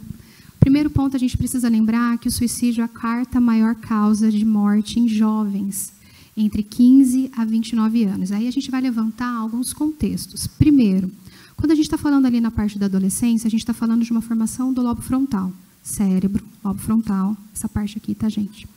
E aí, o que acontece? Eu tenho ali a comparação das redes, meu corpo com o corpo da outra menina, com o corpo da outra pessoa, o dinheiro que o outro tem que eu não tenho. Então, a gente tem primeiro essas comparações que são comparações injustas, né? Eu não estou falando eu comigo mesmo, de como eu estou com aquilo que o outro tem. Aquela ideia de que não há amanhã, como eu mesmo comentei. Aquela situação em que o jovem ele não pensa no amanhã. E ele não pensa no amanhã, gente. Não adianta você chegar no seu adolescente e falar, filho, você tem que estudar mais, porque o que você vai ser quando você crescer? Ele não tem lobo frontal formado, até os 21, 22 anos, está terminando essa formação central ali do cérebro. Então, ele não pensa mesmo no amanhã, não é como nós, mais adultos, que temos o lobo frontal já formado. Então, é muito difícil para ele pensar no amanhã. Então, não tem amanhã para o jovem. É para agora, é para ontem as coisas. Então, pelo sofrimento de que não há amanhã, o meu sofrimento ele se torna mais intenso. E aí a gente começa a entender alguns dados. Primeiro, muitos transtornos mentais, eles começam a se manifestar na vida adulta, não é na adolescência, tá, gente? Não é uma criança, um psicopatinha, como a gente vê por aí. Isso não existe, tá? Isso é uma balela aí que a sociedade acaba inventando. Então, lá na vida adulta, quando a pessoa ela já está com a formação já completa. Então, por isso que os dados são tão interessantes. Quando você fala desses dados ali históricos de um país, a gente precisa estudar única e exclusivamente a história do país. Exemplo que eu posso te levantar. Canadá e Irlanda são países em que existe um alto índice de suicídio. Por quê? Obrigada. Frio. Luz. A evidência, principalmente nos meses de inverno, são só de 4 horas de luz. Lembra que a gente comentou sobre a luz? A luz ela é regulador de humor, gente. Eu preciso ter uma regulação maior. Então, países, os nórdicos, né, o Canadá, a Irlanda, tal, são países muito deprimidos, porque existe uma dificuldade de regulação emocional ali, né? Quando eu falo de regulação de humor, não regulação emocional em si, né, que aí seria outro âmbito. Então, a gente precisa entender o país no contexto do país. Então, para eu falar da Coreia, por que agora é maior, pela tecnologia, pelo não sei o quê, a gente tem que estudar única e exclusivamente o contexto do país, de como era antes, como é que está agora, em vários outros aspectos. Então, do país em si, a gente teria que falar de muitos outros âmbitos. Mas falando do suicídio no mundo, de uma forma mais ampla, a gente está falando de uma questão de saúde pública. Isso é uma questão de saúde pública. E as medidas de saúde pública, elas são responsabilidades do governo. Então, a gente precisa, sim, agir com questões, seja um centro de valorização da vida, seja campanhas de prevenção, seja... tem inúmeras coisas que a gente pode fazer para ajudar a pessoa, seja um acolhimento, seja campanhas. Eu tenho uma empresa, inclusive, que trabalha única e exclusivamente com saúde mental dentro de empresa, porque a gente sabe que as pessoas estão adoecendo. E não necessariamente a empresa que faz a pessoa adoecer, mas o ambiente de trabalho ele é um ambiente complicado, né? Então, a gente precisa fortalecer pessoas ali dentro. Só que eu tenho a vida como um todo. Você falou de 1960, mas em 1977, a própria Organização Mundial de Saúde determinou que nós somos seres biopsicossocial. Essa é a determinação do que é saúde. Eu preciso ter um bom desenvolvimento psíquico, eu preciso ter um bom desenvolvimento físico, né? E também viver em sociedade. Então, Quando a gente fala em suicídio, e aí eu vou citar aquele paciente que eu dei de exemplo para vocês, de fobia social, nós estamos lidando com autismo, com uma inadequação, com contextos familiares, com uma pessoa que não aprendeu o básico, que é pedir um Uber, é conviver, não tem amigos. Então, como que ele vai conviver em sociedade? Quem vai sentir falta dele? Ninguém. Então, ele começa mesmo a entender que isso não faz sentido. Então, quem é a pessoa que vai investir nesse tipo de pessoa? A mãe dele, que investiu em mim. E fez com que ele, há tanto tempo, fizesse terapia. Mas você acha que todo mundo tem essa oportunidade? Dinheiro? Para investir? A gente precisa realmente de profissionais nas redes, de pessoas realmente ali com esse tipo de trabalho. E isso não é um trabalho fácil. Recentemente, não sei se vocês sabem, um grande psicólogo da rede social, Bruno Soalheiro, não sei se vocês conhecem, ele se suicidou. Ele deu uma live na quinta. E na sexta ele se matou. Ninguém acreditava. O que aconteceu com ele? Quando você olha o histórico, a mãe dele também cometeu suicídio. E ele falava em alguns momentos que ele sempre flertou com a morte.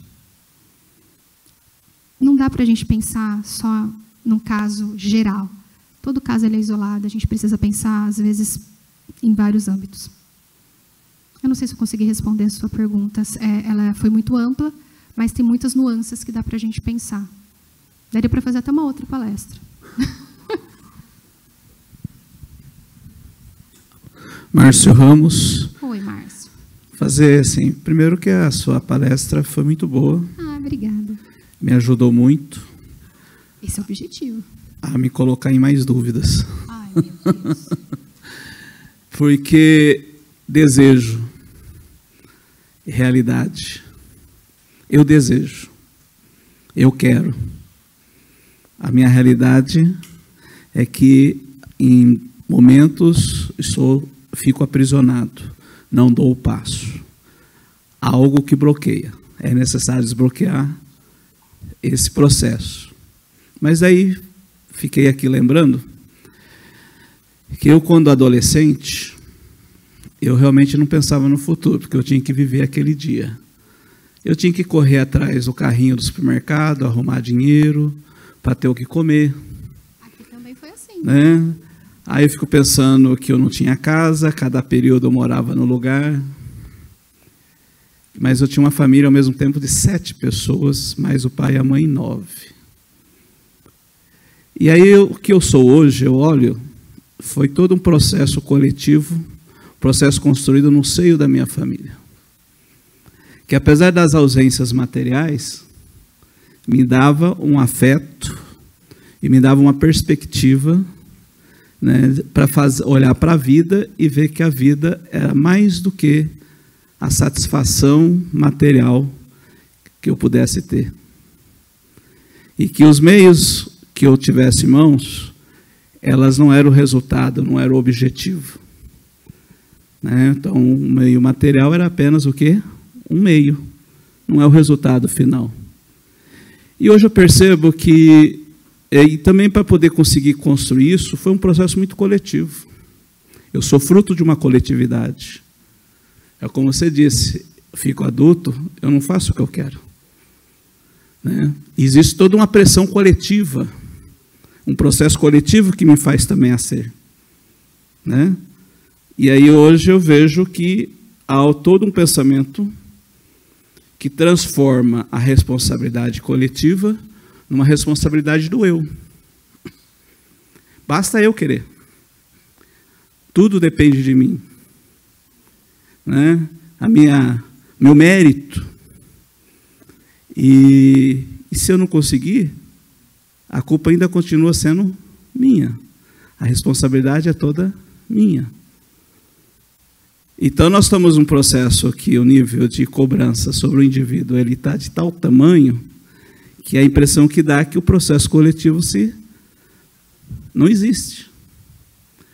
Né? Eu vejo hoje uma adolescência, meu jovem tem filhos, né?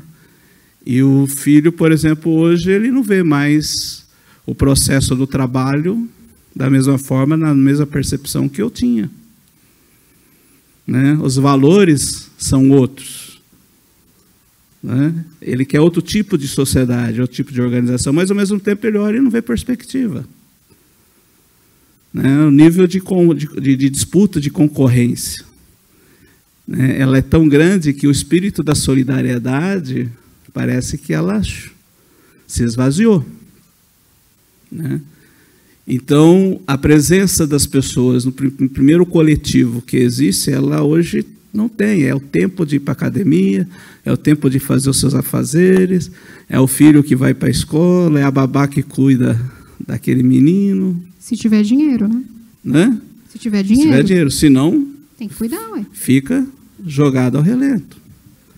Então, acho que a pergunta que ele fez ali é assim, numa sociedade que o mais importante e a coisa mais valorosa não está nas pessoas, está naquilo que as pessoas conseguem como acumulação, que vai lhe gerar em você uma série de satisfação de desejos, né?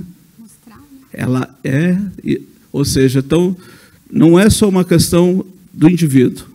Para mim, o coletivo, o tipo de sociedade que a gente constrói, o tipo de civilidade, né? O que é a vida nessa perspectiva, né? Que é biologicamente um processo que nasce e depois se desconstrói, se desintegra, né? Nós estamos hoje vistos como uma pessoa fora do sistema orgânico. Nós estamos hoje sendo vistos, mas não como um elemento biológico. Nós estamos sendo vistos como um elemento fora do próprio processo da natureza. Assim, então, esses elementos todos, ela impactua. E quando você não encontra a resposta, e você fica num mundo que só as incertezas estão presentes, né, qual é essa vida e esse domínio que a pessoa tem sobre si mesma? Né? Eu só estou fazendo um comentário, não é uma pergunta, né, mas a sua fala me abre caminhos, mas me coloca uma série de interrogações. O que você está tentando colocar é o seguinte, às vezes a ideia é de que a gente consegue fazer de tudo. Mas eu também tive uma adolescência em que eu precisei trabalhar para pagar minha faculdade, eu não sei se aqui é a realidade de muitos,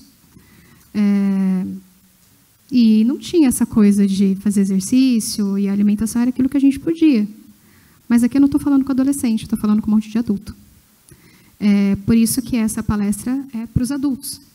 Na adolescência, que a gente tem que pensar no público que a gente está falando. Se eu estou falando aqui numa escola pública, por exemplo, eu não vou dar uma palestra falando sobre sono e também que eles têm que eles têm que se alimentar bem, fazer exercício físico para um bando de gente que não tem horário. Eles têm que trabalhar para pagar, para ajudar em casa, como eu fui, porque eu vivi isso. Então, como que fica? A gente tem que pensar na realidade de cada um. E sim, existe uma questão do coletivo, porque eu quero mostrar muito mais do que ser. Então, eu mostro na rede social. Por isso que as pessoas adoecem tanto, né? Principalmente na época da juventude, porque eu preciso mostrar mais do que ser.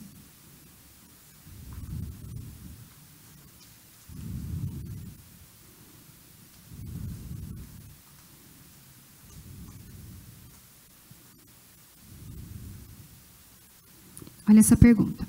Quais ações uma instituição deve proceder para trabalhar bem com possíveis neurodivergentes entre os trabalhadores, de modo a promover a saúde mental como um todo? Neurodivergente é todo aquele que não... Eu sou uma neurodivergente, eu tenho TDAH. Por isso que eu brinquei com vocês o tempo todo. Então, quando um paciente chega lá no consultório e fala que tem TDAH, ou que está com TDAH, eu me lembro que TDAH é um transtorno do neurodesenvolvimento. Você nasce assim, você não pega, você não fica assim. Eu nasci assim, eu cresci assim, você sempre assim. Gabriela. Então, é assim, é síndrome de Gabriela, quase. Como que a gente pode desenvolver, quais ações a empresa pode desenvolver, né? Deixa eu ler de novo para eu não responder errado.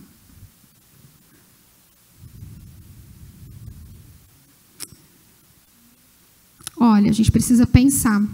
Primeiro, a gente tem que pensar quais são os tipos de neurodivergentes, porque cada um, né, a gente está pensando, no autismo, a gente tem os 3 graus. Grau 1, grau 2, grau 3.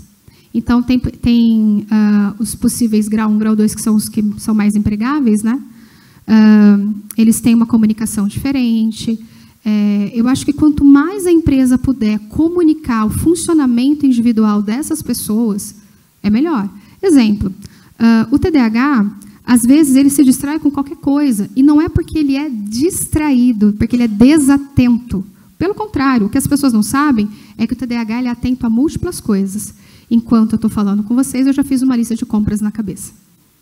Porque eu estou atenta a tudo, o tempo todo. A diferença é que o TDAH, ele se atenta a tantas coisas que, às vezes, ele deixa de focar naquilo que ele precisa. É por isso que ele se embanana tudo. Entendeu? Então, quanto mais a empresa puder promover conhecimento com os funcionários que não são neurodivergentes, para as pessoas que são neurodivergentes, isso só promove mais coletividade. Isso é tão importante, porque se você sabe o funcionamento do teu colega, você vai conseguir respeitar a diferença do teu colega. Se você sabe como esse funcionário, com esse grau de autismo funciona, mas você vai conseguir respeitar a neurodiversidade dele, qual é o funcionamento dele. E, às vezes, se tem algum neurodivergente aqui que trouxe essa pergunta, eu não sei, às vezes você pode comunicar também, escrever também, falar como você funciona para o seu colega, porque isso também te ajudaria. Porque, às vezes, você comunicar a sua dificuldade ajuda o outro também a te entender. E se você, em algum momento, for o comunicado, né, da dificuldade do outro, tenha empatia para tentar compreender. Pega o Google, gente, vai ler. Vai tentar entender um pouquinho como é que funciona. Busca alternativas para lidar com essa pessoa também. Né? A gente não nasceu sabendo nada, a gente está aqui para aprender tudo. Então, eu acho que quanto mais conhecimento a empresa puder desenvolver, né, dentro de um ambiente de trabalho, melhor é. Mais alguma pergunta?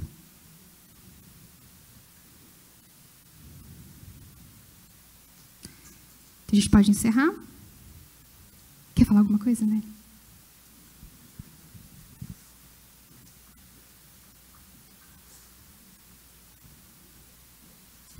Mais uma vez, então, agradecer a todos os presentes e agradecer, Débora, em nome da presidência dessa casa.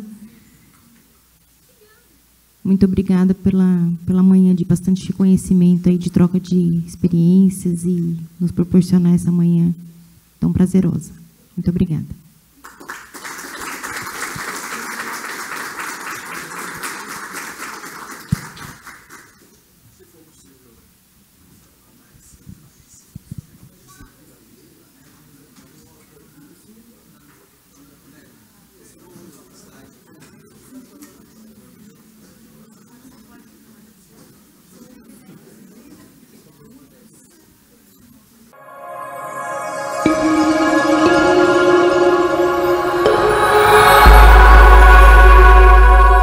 TV Câmara, Campinas.